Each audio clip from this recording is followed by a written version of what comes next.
si retired General Vicente Luot na ngayon ay alkalde na po ng Daan Bantayan sa Cebu. General o Mayor Luot, magandang hapon po sa inyo. Magandang hapon, Jigil. Apo. Dito po sa pagharap ng tatlong general ay of course hindi po kayo kasama kanina, pero ano po ang plano po ninyo at mga kailan ho ba kayo haharap kung sino man po ang nais na makausap? Nakapag-arrange na ako kanina and bukas ng hapon, mga 5 o'clock onwards, pupunta po ako, magre-report ako kay Chief PNP para humingi ng guidance on how I will be able to present myself, to clear myself at hingi ako ng giya pa rin kung paano ako makapunta kay Presidente Duterte dahil may sinabi man siya na gusto daw niya kami makita. Apo.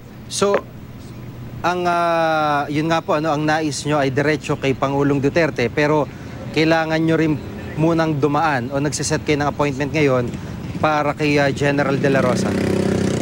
Yes, nakaset ako ng appointment at susunod ako kung anong gusto nilang mangyari.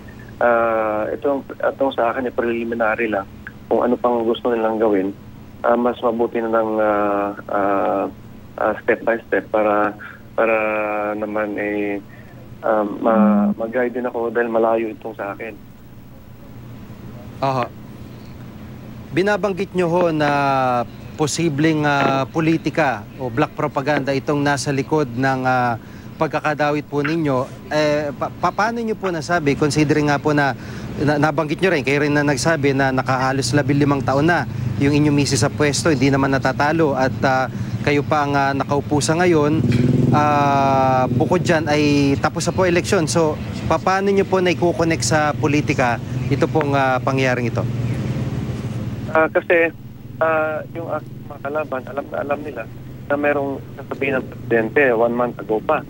So, tapos itong mga sinasabi na to, ito pa rin ang sinasabi dati. Noong ang misis ko pa tumatakbo, ako parati ang hinahabol. Ako parati ang sinisira. At pare-pare ang pinaka-easy and convenient excuse is drugs. At alam naman ng lahat dito na meron kaming negosyo, hanap buhay. At ako, bago ako nag-retire, for almost 2 years, wala po akong unit na or command na hinahawakan na merong mandate na manghabol ng illegal drugs or illegal other kinds of other illegal activities, anti-criminality campaign. Kung hindi ang hinahawakan ko po, yung mandato ng opisina na hinahawakan ko ay training. So it is very illogical na magprotekta ako dahil wala naman akong kayang kapasidad para ibigay na protection kung sino man illegalista ang proteksyonan ko dahil training po ako. And for the last 7 years, no? Since 2008 years, 2007, wala na po akong assignment na operating unit, kundi puro administrative unit. Apo. Pero alam din naman po naman natin na dating prosecutor si Pangulong Duterte at sanay din siyang humawak ng ebidensya. Kayo ho ba ay naniniwala na posibleng hawak niya ang mabigat na ebidensya para ibulgar ang inyong pangalan o idawit ang inyong pangalan, pero timing lamang niya ang paglalabas po ng mga ebidensyang ito? Ano pong paniniwala niyo po dito? Ang paniniwala ko ay kaya kong i-clear yung pangalan ko dahil may mga instances na dahil wala akong ginawa. Pangalawa, may yung mga nagdamay sa akin, lalo na yung mga white paper ay meron ng mga resulta, meron ng mga na-clear na po ako kasi puro mga po gawa-gawa lahat. Apa. Doon sa panig po ng lifestyle check, investigasyon ng anti-money laundering, kayo ba'y handang humarap po dito po sa mga ahensyang ito, kaugnay po kung sakali nakakailanganin po sa investigasyon?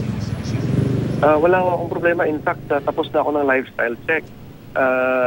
Nung kung pwede mag-volunteer sana ako kaso lang, hinabol din kami ng kalaban namin sa politika, dinaan nila sa NBI, lifestyle check kami ng NBI, hindi kami pinatawag, pinalabas na lang na in-accuse na lang kami kaagad, diniretso sa ombudsman, doon na kami pinasagot, pero na-dismiss naman ng ombudsman. Kasi yung aming properties, yung property na nandun doon, property po ng wife ko yun before pa siya pumasok sa politika. Opo. May binabanggit ho kayong negosyo. Ano po ba yung negosyo ng inyong pamilya na pinapatakbo po ng inyong may bahay? Meron po kaming cockpit sa bungan po dito sa city, sa Mandaue City. Tapos meron po kaming houses for rent. Then merong mga furnitures sa misis ko, meron din siya mga alahas. Tapos kung ano-ano lang yan binibenta ng misis ko, pasuki yan sa Divisoria eh.